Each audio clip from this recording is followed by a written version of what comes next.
ते सुजाण नागरिक झालं पाहिजे, घडलं पाहिजे, यासाठी शिक्षण व्यवस्था आहे.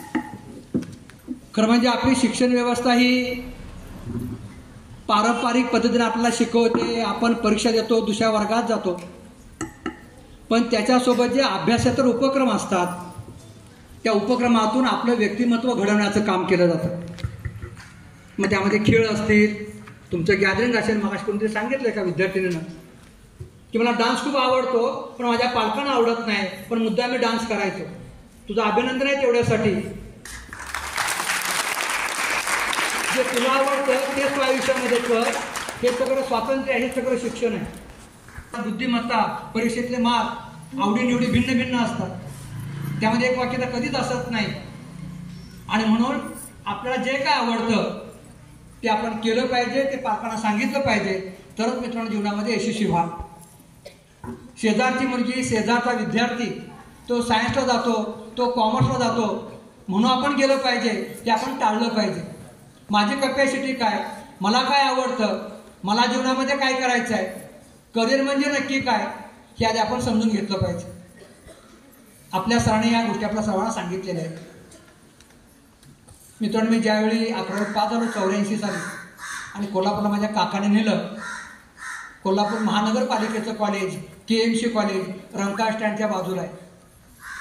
हुशार मुलांची फॅकल्टी, कॉमर्स म्हणजे त्यातल्या त्यात, आणि आर्ट्स म्हणजे एकदम कमी मार्क असलेले विद्यार्थी. पण आर्ट्स एवढी तुम्हाला संधी कुठल्याही फॅकल्टीमध्ये मिळत नाही, अशी एकमेव फॅकल्टी आहे जी आर्ट्स फॅकल्टी आहे. आणि आर्ट्स फॅकल्टीतून तुम्ही तुमचं करिअर करू शकता.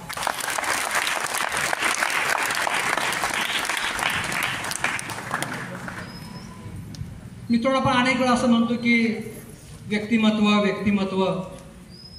मी तुमच्याकडे उभा आहे, तुम्ही माझ्याकडे पाहता आहात.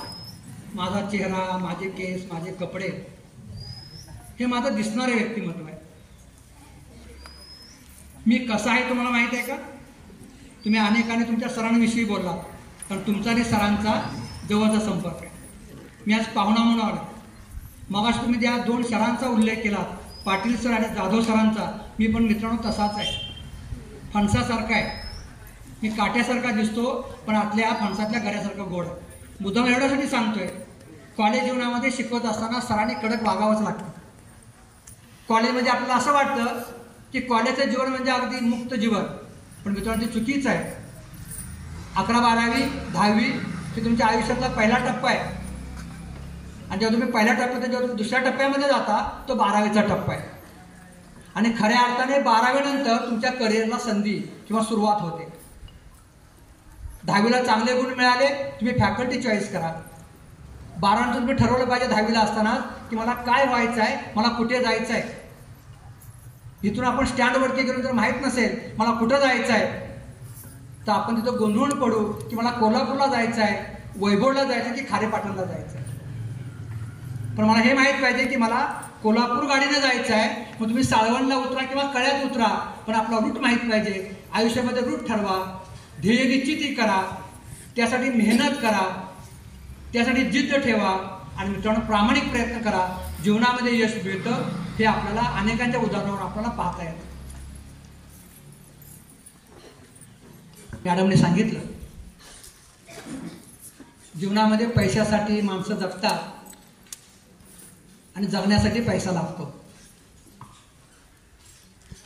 सुख आणि समाधान यातलं अंतर, हे शब्द, तुम्ही अजून लहान आहात, तुम्ही थोडेसे आता समजदार आहात, आपणही समजदार आहात.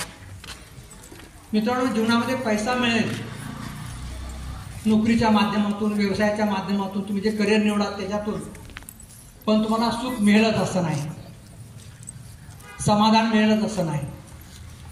समाधान हे मानण्यावरती आहे, कारण मनुष्य कधी सुखी होतच नाही. मी सांगितलं की माझ्या काळात आम्ही चालत यायचो. कधी कधी खेडेगावातून बैलगाड्या यायच्या, ST लांब असली की हॉर्न वाजायचा, आम्ही रस्त्याच्या बाजूला उभा राहायचो. म्हणजे मी माझं कर्तव्य बजावत असताना तुम्ही विद्यार्थी म्हणून तुम्हाला सरांनी ज्या ज्या सूचना दिल्या, बाळांनो अभ्यास करा. तुमची पूर्वपरीक्षा झाली असेल, तुमचे निकाल तुम्हाला सांगितले असतील, विशेषतः गणित, इंग्रजी विषय आपले अवघड असतात, आवडीचे नसतात आणि आपल्याला ते टफ जातात. सायन्स विषय असतो, आणि सर ते आपली तयारी करून घेतात आणि आपल्याला सांगतात की बाबा इकडे थोडं लक्ष दे, तुला अजून याच्यामध्ये मार्क वाढले पाहिजे. कधी आपण मनावरती घेतो, कधी मनावरती घेत नाही. जे लोक मनावरती घेतात ते अभ्यास करतात, चांगल्या मार्काने पास होतात, निकालपत्रक आपल्या हातामध्ये येतं आणि त्याच विषयाला नेमके कमी मार्क मिळालेले असतात. त्यावेळी मित्रांनो आठवतं सरांचं ऐकलं असतं बरं झालं असतं, पण मित्रांनो वेळ निघून गेलेली असते आणि म्हणून अजून वेळ गेलेली नाही. जो विषय आपला कच्चा आहे, अजून अभ्यास झालेला नाही, जसं मगाशी सांगितलं मॅडमने की हेल्थ इज वेल्थ, पहिला ते आरोग्य सांभाळा. हे आमिषाला बळी न पडता आपण आपल्या बुद्धीचा सारासार विचार करून चांगलं काय आणि वाईट काय, सत्य काय आणि असत्य काय याचा आपण कायम विचार केला पाहिजे. मगाशी विद्यार्थ्यांनी सांगितलं, तेव्हा सरांनी सुद्धा कमेंट्स केली की फॅनला ओढणी बांधली होती आणि खाली त्या क्वाटला बांधली होती.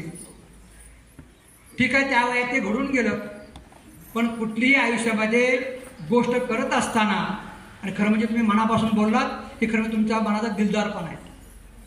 आयुष्यामध्ये कुठलीही गोष्ट असेल ती करत असताना, ती गोष्ट करत असताना आपण 10 वेळा विचार केला पाहिजे की या गोष्टीपासून मला फायदा काय आहे, याचं नुकसान काय आहे. कारण आपण जेव्हा एखादी कृती करतो, ती कृती फक्त आपल्यापुरतं मर्यादित राहत नाही, ती शिक्षकांना जबाबदार असते, ते शाळेला जबाबदार असते, ती पालकांना सुद्धा जबाबदार असते. मित्रांनो, ज्यावेळी तुम्ही नंबर मिळवणार आहात, मी कायम त्या ग्रुपवरती बघतो सर, E.B. पाटील फाउंडेशन नावाचा ग्रुप आहे, आमचे आजी माजी विद्यार्थी त्यामध्ये आहेत. आणि मग शाळेमध्ये एखादा कार्यक्रम झाला, तुमच्या मुलीने एखादा नंबर मिळवला, तुमचं गॅदरिंग उत्तम झालं आणि तुमच्या मुली जाऊन बाहेर किंवा विद्यार्थी जाऊन बाहेर अनेक चांगले चांगले या ठिकाणी कार्यक्रम करतात, काही चांगले तुम्ही यशस्वी होऊन येतात, सगळे फोटो सगळ्या बातम्या आम्हाला इथे मिळतात. आपल्या शाळेचा माजी विद्यार्थी बघायची कोणती आहे ती उपसरपंच झालेले आहे, ती अजून मला बातमी पाहायला मिळाली. कारण ते आमच्या नंतरचे आहेत, मी त्यांना प्रत्यक्ष ओळखत नाही आहे, पण ग्रुपवरती आहेत. आपल्या बाबतीमध्ये खूप आहे. अज्ञान या अर्थाने की आपल्याला कधी कधी चुकीच्या गोष्टी सांगितल्या जातात. कारण सर मलाही माहीत आहे, आपण जे विद्यार्थी, आपण शिक्षक म्हणून जे शिकवतो ते आपण पुस्तकाच्या बाहेर ते शिकू शकत नाही. आणि मुलाने जर पुस्तकाच्या बाहेर ते उत्तर लिहिलं तर तुम्हाला गुण मिळत नाही. आणि म्हणून जे पाठ्यपुस्तकात, अभ्यासक्रमात जे ठरवलंय, सांगितलंय ते आपण मुलांना सांगतोच. त्याच्या बाहेरचं जर तुम्हाला काय सांगितलं ते खरं नॉलेज, खरं ज्ञान, तर मित्रांनो त्यातून कधी कधी गैरसमज पसरवला जातो. मला आळस येतोय, मला कंटाळा येतोय, वेळ कुणासाठी मित्रांनो थांबत नाही. आणि म्हणून आपण वेळेसोबत चाललो पाहिजे.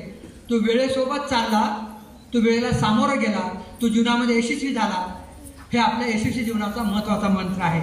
आणि सर्वात महत्त्वाचा आहे की म्हणजे मित्रांनो अंधश्रद्धा. आपल्यापैकी अनेक जण, हा विषय वेगळा आहे पण मी थोडक्यात सांगतो, विषय आला म्हणून.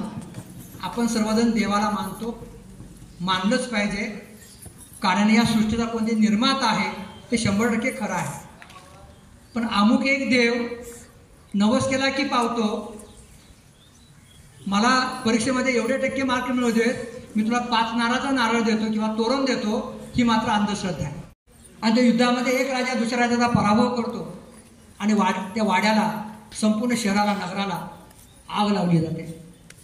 आगीमध्ये लोक होरपळत असतात, जीवाचं रान करत असतात, पळापळी करत असतात. त्या वाड्यावर एका चिमणीचं घरटं असतं. चिमणीला वाटतं की आता माझी ती छोटी बिटी जी पिल्लं आहेत ती आता मरून जाणार, काही राहणार नाही शिल्लक. काही लोक, तिथले काही शिपाई पाणी आणून त्या वाड्यावरती मारण्याचा प्रयत्न करतात. पण एवढी मोठी आग होती की तो वाडा किंवा आग थांबत नसते किंवा थांबण्याचा प्रश्नच येत नाही. तेव्हा ती चिमणी काय करते, नदीमध्ये जाते, चोच बुडवते आणि एक थेंब आणून त्या वाड्यावरती टाकते. इतर चिमण्या कावळ्या तिला म्हणतात, काय विडे आहे चिमणी, तुझ्या एका थेंबानं काय ती आग थांबणार आहे का? ती म्हणते, ती उत्तर देते सर्वात महत्त्वाचं आहे, आग ती विझो न विझो, पण भविष्यामध्ये ज्यावेळेला इतिहास लिहिला जाईल त्या इतिहासामध्ये आग विझवण्याला कुणी कुणी काम केलं, मदत केली, त्या यादीमध्ये माझं नाव असेल, बघणाऱ्यामध्ये नाव नसेल. मित्रांनो, समाजामध्ये अशा अनेक वाईट गोष्टी घडत असतात. त्या वाईट गोष्टीला विरोध करायला शिका, चांगल्या गोष्टीचा स्वीकार करा, त्याला तुम्ही कायम हातभार लावा. एवढीच अपेक्षा आपल्याकडून व्यक्त करतो. आणि मी तर रजा घेतो. जय हिंद, जय भारत. म्हणून बोलवला हा खरं म्हणजे माझा मोठा सन्मान आहे. आणि खरं म्हणजे एवढी मोठी गोष्ट मला मिळते याचा मला खूप आनंद सुद्धा होतो. मित्रांनो, सकाळी 10:30-11 वाजल्यापासून ही सगळी बच्ची मंडळी समोर बसली मांडी घालून. मला माहीत आहे बसल्यानंतर किती त्रास होतो, पण सरांची सूचना, कार्यक्रम म्हटले की काही प्रोटोकॉल पाळावे लागतात. ही मोठी मंडळी बेंचवरती बसलेली आहे कारण ती सिनियर आहे आणि ते आता पाहुणे आहे. कारण 10वीमधले 11वीमध्ये जातील आणि 12वीमधले सिनियर कॉलेजला जातील. आज नटून थटून आलेले आहेत, खूप बरं वाटलं. मला वाटलं फक्त गॅदरिंग आहे की काय, पण मित्रांनो तुमचा हा शुभेच्छा कार्यक्रम आहे. तुम्ही पुढच्या वाटचालीला जात आहात, जीवनाची नवी दिशा ठरवणार आहात. इयत्ता 10वीच्या आणि 12वीच्या मुलांना परीक्षेसाठी मी खूप खूप शुभेच्छा देतो. माझ्यातर्फे, गगनबावडा तालुक्यातर्फे आणि माजी विद्यार्थी आमच्या संघटनेतर्फे. मित्रांनो, तुम्हाला कल्पना असेल की आपल्या शाळेचे शिक्षक, आमचे गुरुवर्य E.B. पाटील सर, ज्यांच्या हाताखाली आम्ही शिकलो. सर आम्हाला फक्त 1-1.5 वर्ष होते आणि त्यानंतर आम्ही 10वी होऊन कोल्हापूरला गेलो, पुढचं शिक्षण घेतलं आणि मग पुढचं सगळं आयुष्य वैभववाडीमध्ये मी घालवतो आहे, काम करतो आहे. मित्रांनो, तुम्ही त्या मनात खूप सुखी आहात, समाधानी आहात. आम्ही जेव्हा सांगशीवरून, जांभळण्यावरून आमचे विद्यार्थी यायचे, अगदी सैतवडे, नेव्याची वाडी, पारगावकर वाडी, त्यावेळी मित्रांनो आम्ही चालत यायचो. सर मला अजून प्रसंग आठवतो कधी कधी. शनिवारची सकाळी शाळा असायची आणि सर आपल्याला माहिती आहे आपल्याला सकाळी पीटीचा तास घ्यायचे. आता इनशर्ट, पांढरा शर्ट, खाकी पॅन्ट कंपल्सरी.